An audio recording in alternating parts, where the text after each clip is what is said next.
Hey everyone, sorry for the delay and the technical issues. The most dramatic music ever. Yeah. No, well, we had to improvise. We're really sorry, but we changed tools since the last live, and we had something happen that we didn't expect. That's just something that happened that we didn't expect. So people are starting to join right back on the right link. Sorry for the delay.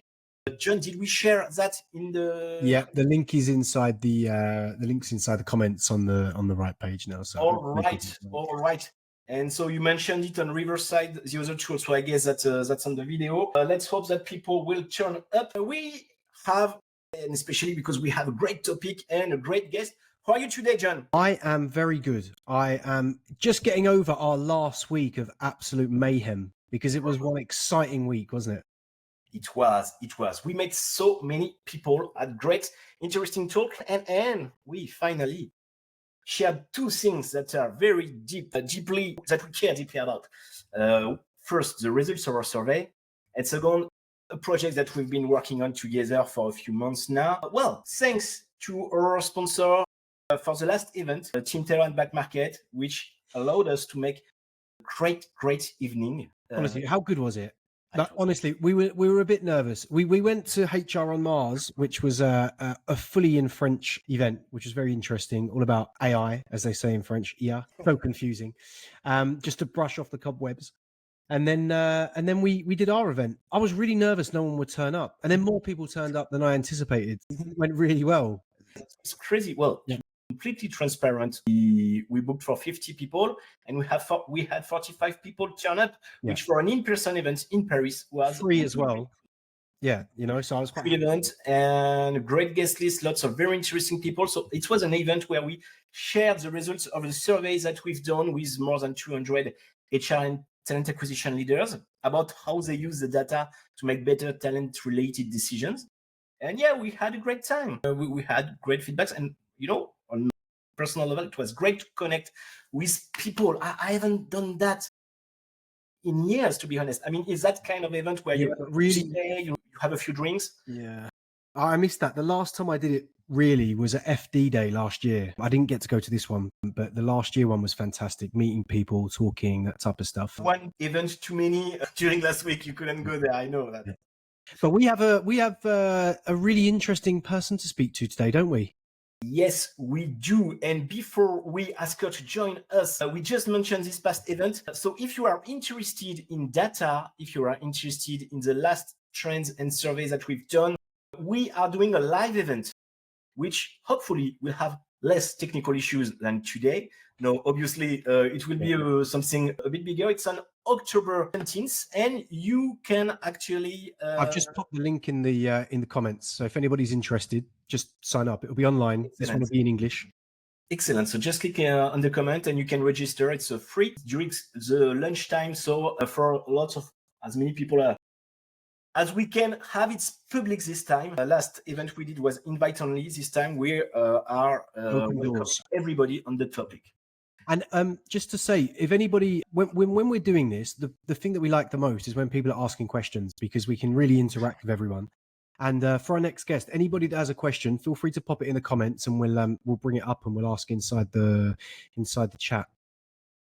Okay, excellent. We will keep an eye on that. And at the same time, do you want to say more about our current project? Our current project, we are working on something data related. We're actually going to start joining forces, me and Jean-Marie, from a business perspective. We're creating a thing called Presage, or Presage, however you want to pronounce it, depending on where you are. But I think we can, let's save that. Let's share a little bit more about that in a few weeks. What do you reckon? Yeah, all right. Well, let's just say I'd like to give the teasing that we've started to work with companies that are struggling with using their data and making sense of it, and that we have a few solutions up our sleeves to help you with that. And we're having some of fun doing that because it's a super interesting topic. But yes, okay, I won't say more. Okay. So today, yes, we have a great guest. Should we get her on? Yes, I was just sending a message to her to make sure that she didn't experience the same technical issues as we did. I see she's back. So, well, please welcome today's guest, who is Noémie Cichel-Dulon, who is working at Doctolib. Welcome, Noémie. Hello, guys. Hello, Naomi. Hello. Welcome to the show. Thanks for coming on, being our first guest. Thank you. I'm so happy to test the new functionalities with you guys. Well, yes, you especially tested the new bugs and the new issues. Say, My life. improvise, adapt, and overcome. That's all we can do. Is that to be a pioneer? How are you today, Noémie? I'm fine. I'm fine. Finally, after the back to school things that we all experienced. You did something back. You're talking about something that you did at Doctolib? No, not that. Or just- I mean, Doctolib as well. But as I'm talking to two tired, I wanted to know if being invited in your show was meaning that I could join your very special club of parents that are super tired. Yes. Officially, you can have the badge. Here is a badge. Right now. That's an Italian mom tonight. Yeah. Okay. Excellent. How many kids do you have again? So 3 kids myself and 2 stepkids. Okay, that's a lot. That's a lot. That's Yeah, a lot. oh, that is a lot. Yeah, I have my son, he lives in Amsterdam, and I see he comes over quite a lot to France, and I've got 2 other little ones, and the 2 are under 4, well, 4 and 2, and it is just, I love them to bits, but it's tiring. But I don't know why you complain. You have your own personal waking alarm in the morning at 4:30 every morning, if I remember correctly. John? Yeah, for the last 2 weeks, it's been pretty special. Naomi, do you want to tell us a little bit about? Do you want to tell anybody? I mean, tell everybody about who you are, what you're doing, like how many people you're looking after, and then we can start to interrogate you on all the questions we've got for you. No, I'm joking. It becomes scary now. Maybe I'm gonna leave. Quick intro. Trying to select the most important info. I've just said that I have 5 kids in total, which is probably the most important one. I'm 47, and I think it's been now a little bit more than 10 years that I do recruitment only. I'm a former HR business partner. So yeah, a bit more than, I think it's 12 years in recruitment and 10 years in tech, tech and tech related companies. And at Doctolib since June 2020. So a bit more than 4 years. Enjoying it still? Sorry? Enjoying it still? Yeah. The feeling is more around 8 years, So, but this is what we expect when we join such a company, right? Yeah. It's exciting times at Doctolib. It's growing. There's lots of stuff happening, isn't it? Yeah, absolutely. And talking about it, you were asking about what I do, or maybe that was not exactly a question, but the number of people we are looking after. Maybe you are interested in understanding how the team is composed, or I think that all the people who are listening to us will be interested in that, because that gives some more context. Yeah, absolutely, because probably you will understand what I have to say today from this very specific angle of a big team in a very dynamic environment. So a quick word about it and about the team. I mean, today at Doctolib, we're almost 3,000 employees and around 60 people in the talent acquisition team. So the ratio is pretty exceptional. I mean, first time in my professional life I've experienced such a ratio. Of course, not all the 60 people are recruiters, operational recruiters.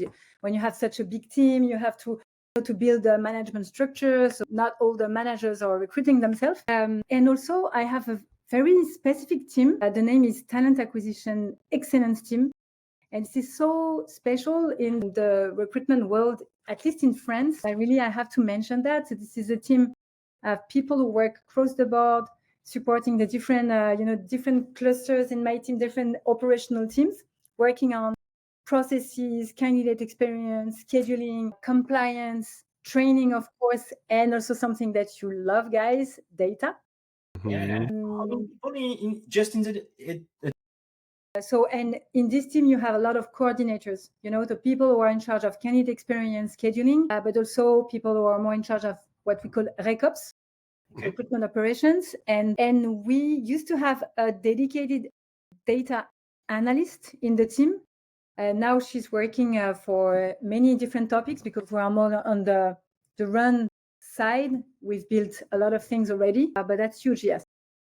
That's great. And I know that we didn't plan on talking deeply about that, but I think that's an interesting topic to a lot of people. I wonder what kind of profile or backgrounds have the people working in that talent acquisition excellence team? Is that from recruiters, HR people? What is it? So actually, if I go through each of them, so on the coordination side, the good news is that you can come from different backgrounds, no matter what you have done before. The main thing is that you need to be super user-centric and to take care about others because you are in charge of candidate experience, obviously, but you can learn everything on the spot. So that's pretty interesting. And for the other part, which is called more TA enablement, I mean, people come from everywhere. So the data analyst was a data analyst, obviously, because that's the most technical job.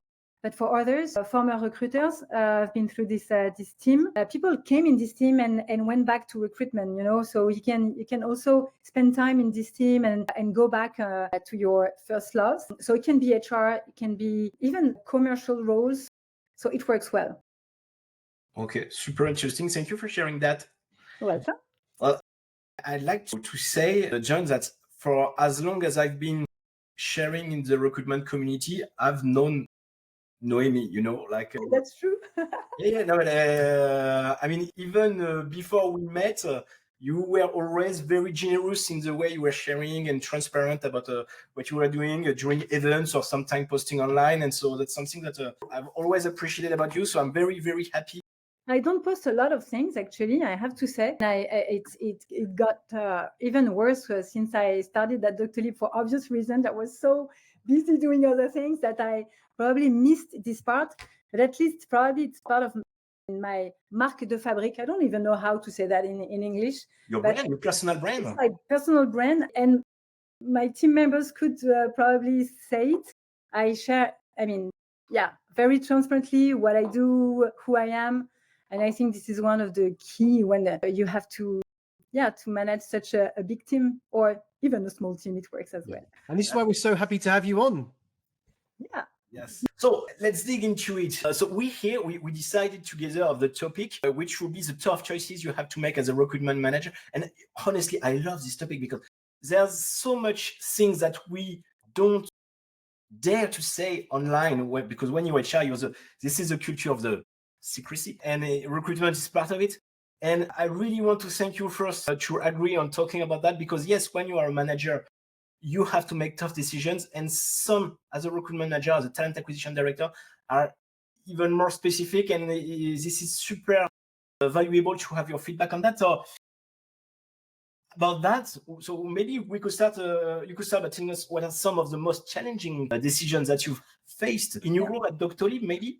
Yeah, of course, and you won't be surprised because, I mean, for me, the trickiest part, is that it all comes to people in the end, you know, human beings, and that's why it was interesting to start with a bit of a context and the composition of the team, because 60 people, and it could be 30, it can be 10 people, it would probably be the same.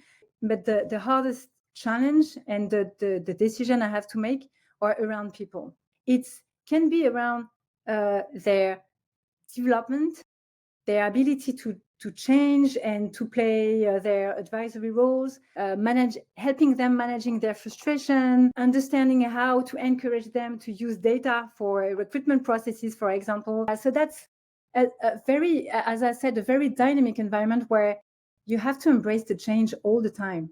And it's not easy for human beings. So when you are managing such a team, you have to find the right balance between maintaining the delivery, which is, let's be very pragmatic, this is why we are here, maintaining this delivery, and at the same time, managing the change that they have to accept, because just is part of the game, especially in such an environment where, it's a constant change.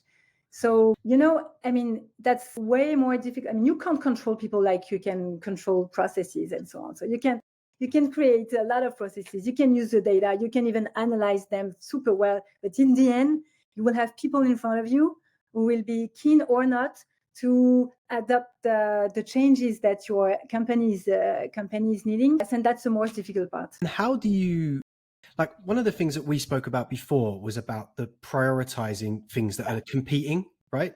And what I mean by that is, say you have quantity, volume of hiring, right? Lots and lots of it to do. But then you've also got to keep the quality of the even from the applications all the way through to the process to the actual people that you're bringing in. So how do you balance that? Like, because I imagine that's quite difficult because you'll probably have a lot of external factors that you need to grow quickly, and you can't grow until you've got the people. So how do you manage that? Yeah, I mean, that's the constant question that you can ask yourself when you do recruitment, quality versus quantity, or the opposite. I think that we don't prioritize quantity over quality, or we pretend not to, actually. And when I arrived 4 years ago at Doctolib, recruitment was really a numbers tech profiles or sales profiles. We had to win this battle of numbers. So quantity was not even a question. That was the game, Yeah. So, and we were recruiting full stack engineer left and right. We were filling in the gaps in sales to tackle the challenge of the top line. So everything needed to be done at the same time with a very fast pace. And then the company grew.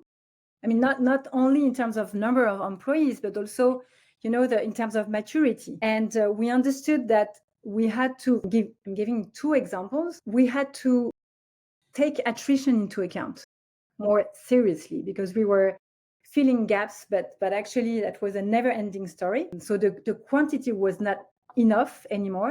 And on the tech side, the second example is that finally we analyzed the type of profiles we were needed, and we realized that we were short of experts.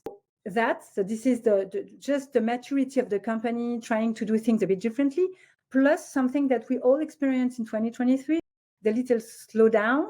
It was different from a company to another, but actually we felt that as well at Doctolib.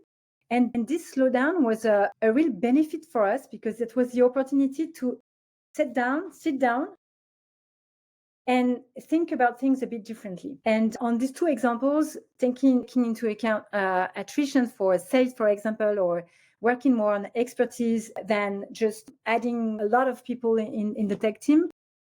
And of course, it had a huge impact on the recruitment function. And in the end, coming back to what I was saying about people and exactly what you said, John, is that in the end, it's about the people. Are they able to adapt to this change? Because this is not the same to recruit in volume. Yes. And to just have like 3 roles and be focused on them and probably have a time to fill that is longer because we are searching for experts.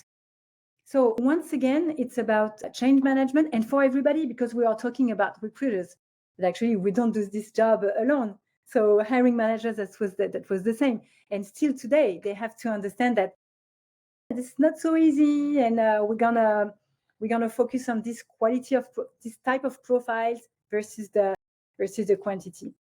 Yeah, it's so true. And it's something I sound like a broken record, but it's about the context. You have to hire for the context. And I think it's also, sometimes you have people who are very, very good in that initial period, right? When it's like, it's just chaotic. They can deal with that chaos. They don't have a lot of process, don't have a lot of tools, and they can go and you can trust them to do that.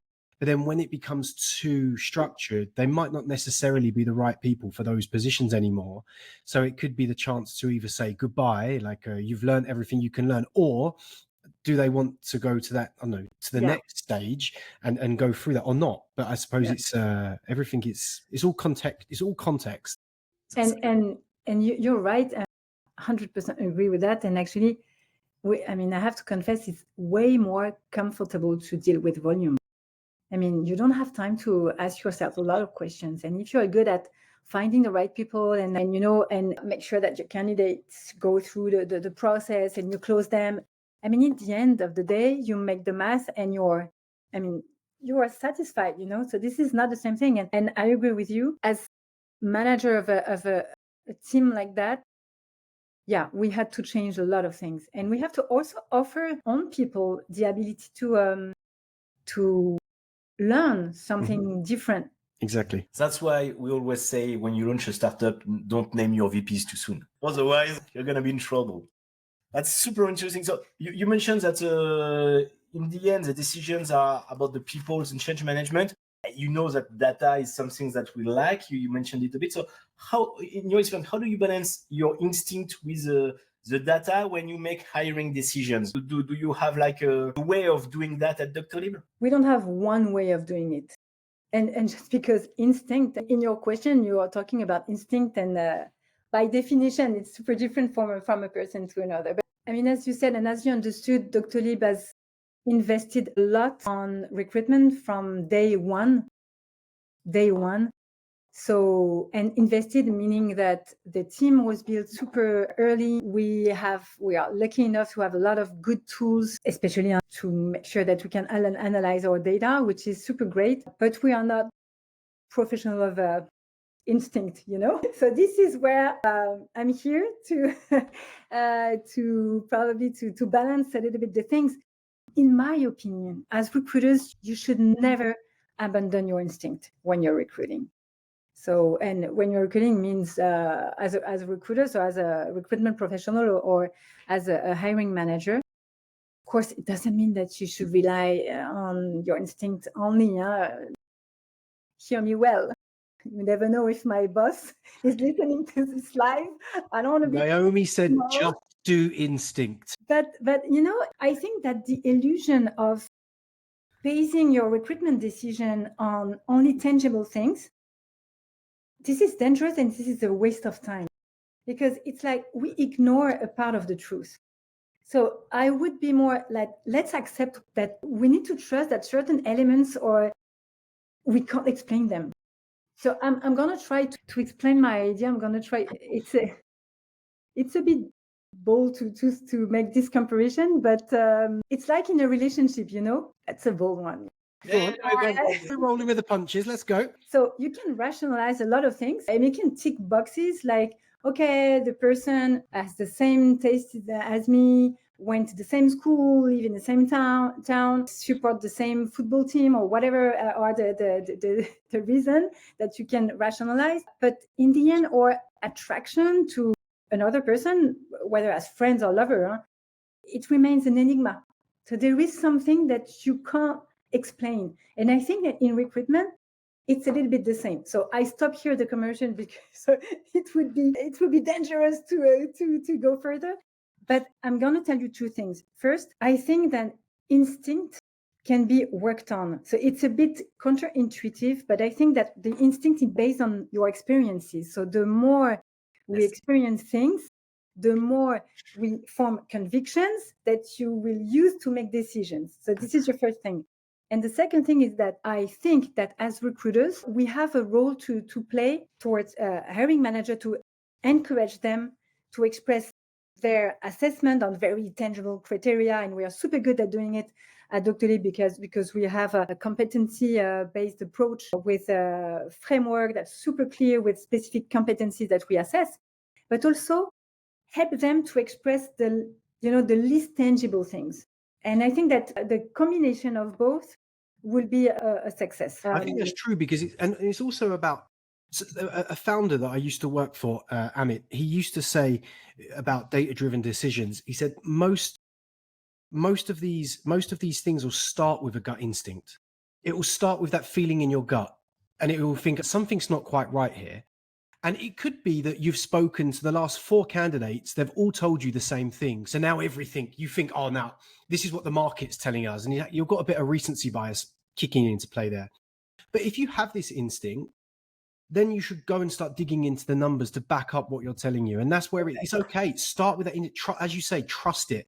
You're speaking to like hundreds and hundreds of people every single year when it comes to recruitment.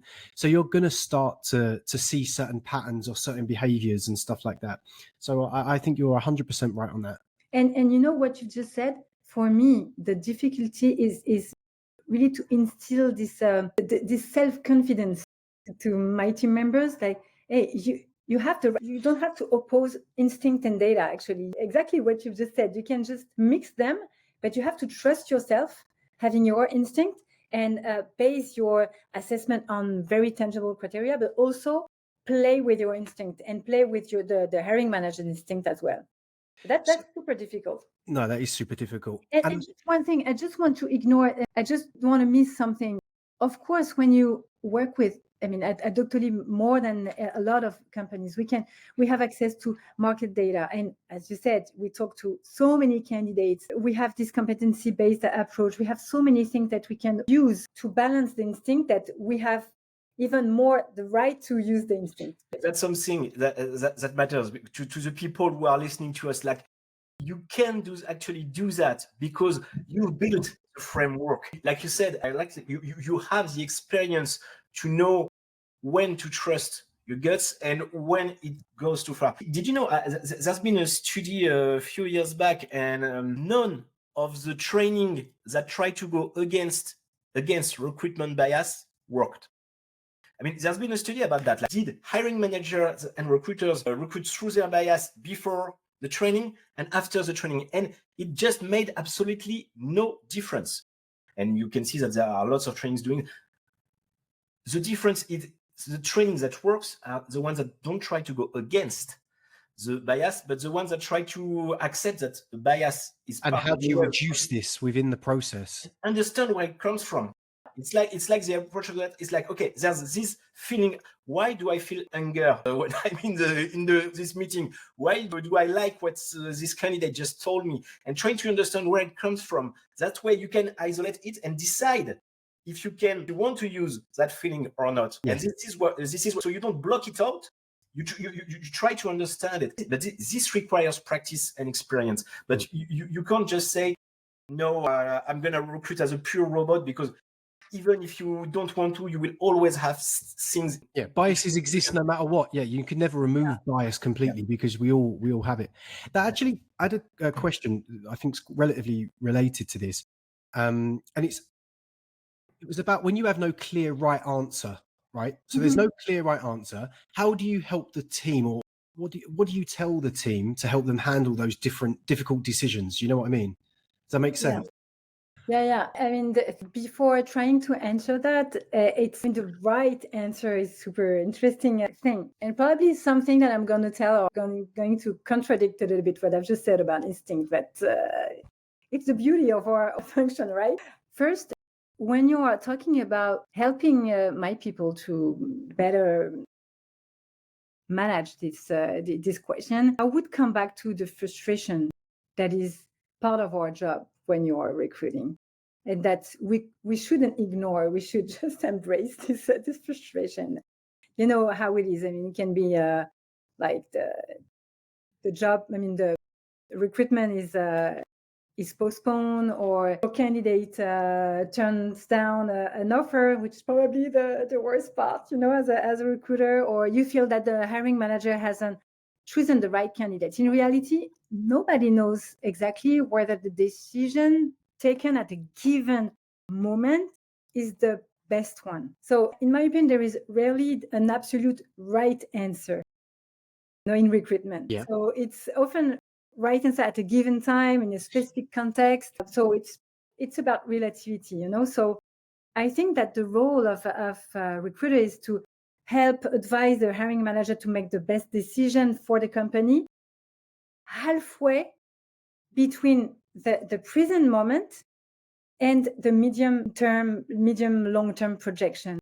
So, you know, the tendency of a hiring manager to want to fill a position super quickly without giving the job description or having a kickoff meeting. Another kind of frustration. Never happens at Doctolib. But I mean, this tendency has to be counterbalanced by a long-term, or even not only a long-term, but a 360 vision. This is where we have something to bring. So we rely on a lot of tangible things, like I was saying, and the market data, the cross-checked information, because we talk to a lot of candidates, comparison between the candidates, also the relationship we've built with the candidates. And I think that something that is key is a very, very, very good knowledge of the company and the business stakes. And when you are equipped by all these things, you know your market, you understand what you are doing, you understand what is the job you are working on, you pay attention to your candidates, meaning that you understand their deep drivers. And then in the end, this is not one right answer. This is about balancing and just challenging your hiring manager, having this more long-term or 360 view. But in the end, if you are equipped like that, you should be okay making this decision, even if it's a little bit against what you are thinking yourself.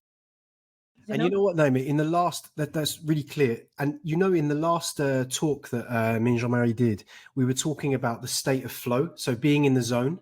And it's exactly what you're describing here. It's if you have like low amount of skill and a really high challenge, people are going to struggle to be able to deliver. But if you're giving them the right tools, the right space, the right frameworks, the training and everything they need to be able to perform, even if it is harder, they're going to give better outcomes because you've got that right balance of stuff. So I think I love how when we're talking about something, it kind of comes back 360 to something that we spoke about before. Well, that's a topic for everyday life. That even on some other disciplines than recruitment still applies. Noémie, we said that I'm just going to try to go a bit faster because we started late. Long, right? That is because of the technical issues, actually. Yeah. That's not you. But do you still have time? Or Yeah, I have. Okay, excellent. We've said that you've been at recruitment for some time now. You've seen a lot of stuff. How do you see things evolving in the next few years? Like looking forward, what trends do you see in talent acquisition that will impact decision making specifically in the next 3 to 5 years? Okay, so I'm the right person to answer that because I have a crystal ball with me and I'm a bit extra lucid. No, actually, we haven't talked about AI or IA, John. You can say that. Completely lost. Someone was talking to me the other day, IA. I was like, what is IA? What is it? They're like, how do you not know what IA is? I was like, So yeah, I mean, AI is going to change our lives as recruiters. It's a bit of breaking news, and I'm throwing out here, I guess. Surprising. No, about AI and about how it can have an impact on, because your question was about decision making, right? Yes, especially the evolution. So you're talking about AI. How could it help decision making? Because in the end, we know that decision making is a human thing. So where does it get involved? First, when we are talking about AI in recruitment, I mean, we are just exploring things. So we are at the really beginning of things and it's super promising. But, first, and it's maybe a message I'm spreading here. I hope that, the almost functional part of AI, which is here to save time for recruiters. And I'm going to give a few examples. I hope that part will become widespread very soon.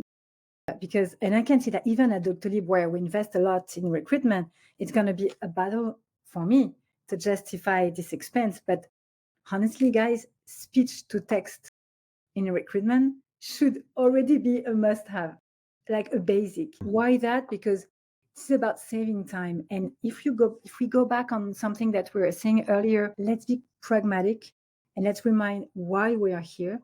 And we are here to fill the gaps in the organization, allow the company to achieve their objectives, whatever are the objectives. Actually, it's pretty simple. The sooner we fill a position, the sooner the company can achieve its objectives. And I think that AI, so it doesn't really answer your specific question, but I think AI will speed up decision making. So I don't know exactly how it's going to help in its content, even if I have a few ideas, but it's going to speed up the decision making because we will go faster finding the suitable candidates. We will be helped in assessing them. So we will probably make better decision or better / quicker decision. So it won't be just another thing that we were opposing earlier, like it's not a quantity versus quality or fast versus quality. I think that it will allow us to have everything at the same time. But I think that the impact will be on the just speed up the decision making. And I think Also, if I can add something, because we don't have a lot of time, talking about AI, because it can be scary for recruiters. It's a shortcut that we can do, all of us, like, maybe my job won't exist anymore in a couple of years because I will be replaced by robots and all AI things that we know. I think that it's going to be the opposite, and I think it's more the recruitment function will only rise, will access to data, even analyzed by AI, will never be enough. And it will encourage us more and more to change the posture we have and to become real advisors. So maybe it will go through also becoming a super analysts, but it's going to be like, being advisors will make the difference. I think you're right. And I think that I've already seen there's a thing called HMRC in the UK, which is the tax office, right? You would not normally associate that with being the most advanced digitally.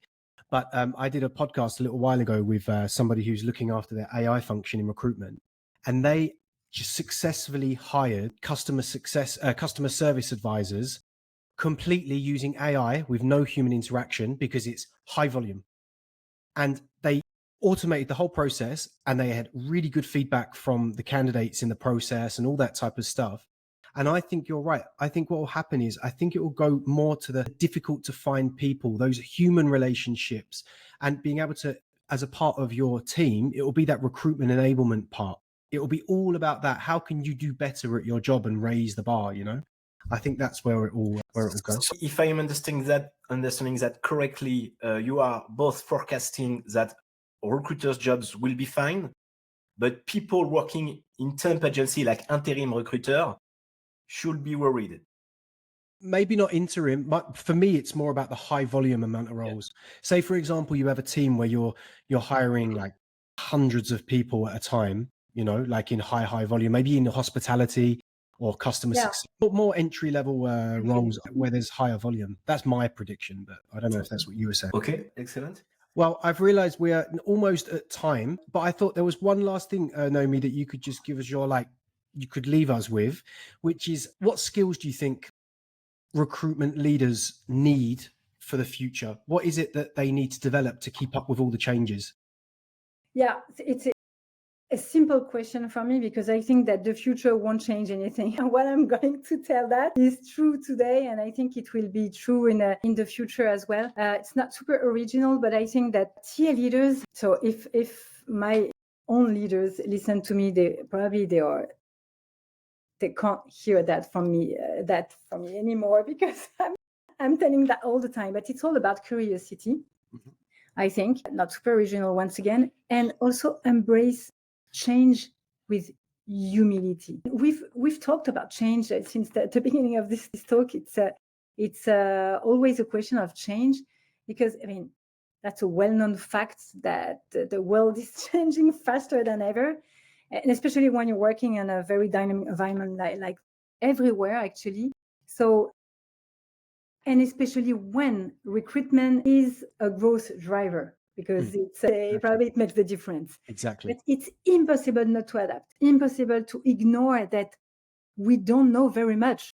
And you have to start from scratch on a regular basis. So if you don't have a total humility, and if you don't admit your own vulnerability when it comes to welcome new things that are not expected, you're going to fail. Because coming back to my first answer about people, it's everything about people. So in the end, if yourself, you are not able to say, I don't know from a manager, is very scary answer, right? Especially for team members who are pretty junior. But I didn't know, and I found the answer is encouraging, because finally we accept that the change and the unknown are natural. This is something that you shouldn't fight against. One last thing that is super important in my own environment is that when you admit your own vulnerability, or when you admit that you don't know, then it gives others the permission not to know themselves. And when you do that, what you create as a leader, you can work in recruitment or any other kind of function. When you do that, you admit that you are in the same boat, ignoring things. Then you have more chance to give them the ownership of what they do.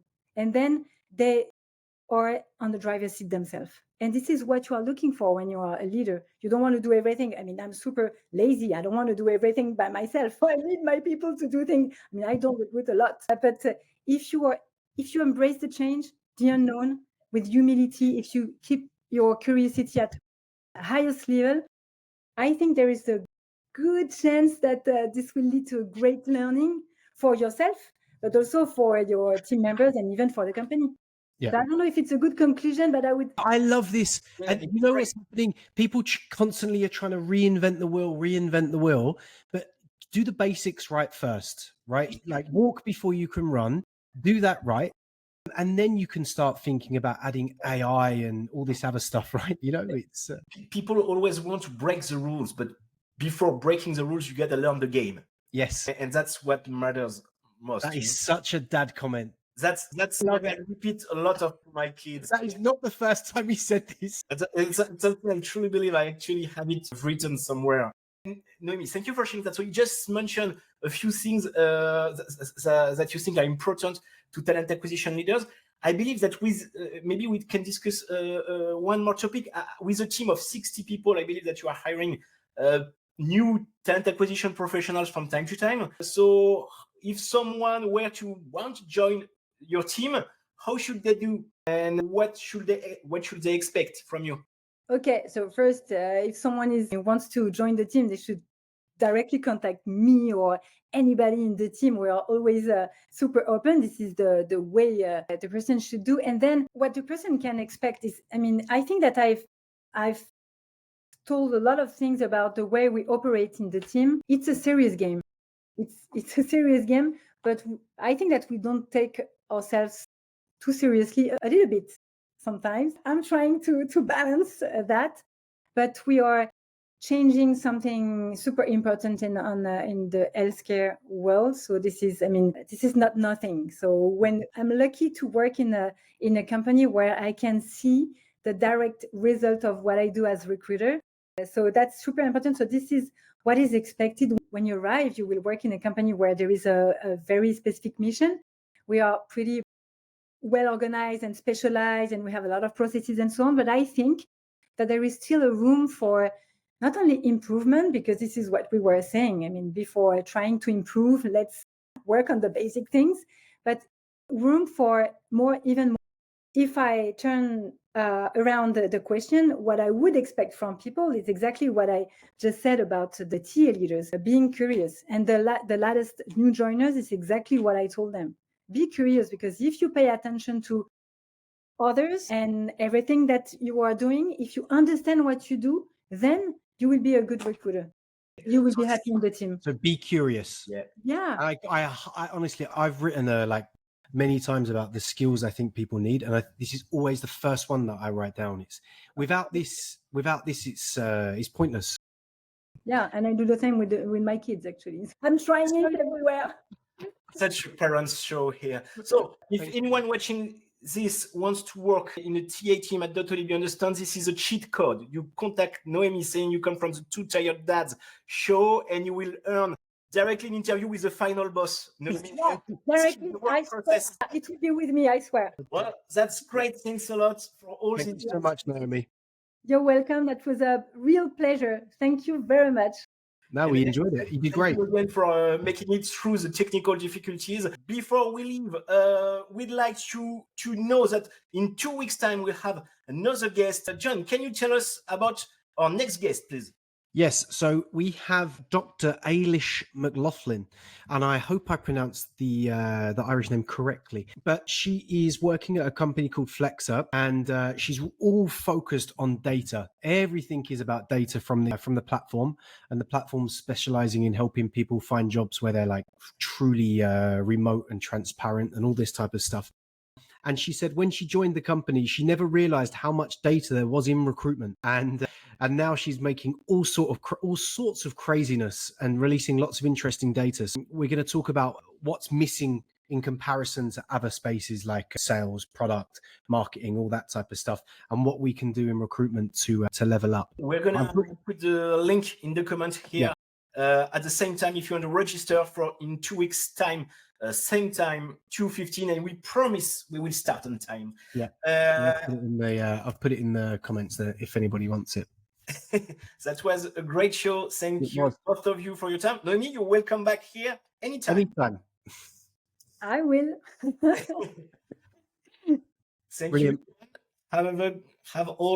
Thank you to everybody who's been watching or listening this show, and who will watch us later on the replay on YouTube. Have a great day. Yeah. Have a great day, everyone. Thanks again, Noémie. Ciao, ciao. Yes, bye-bye.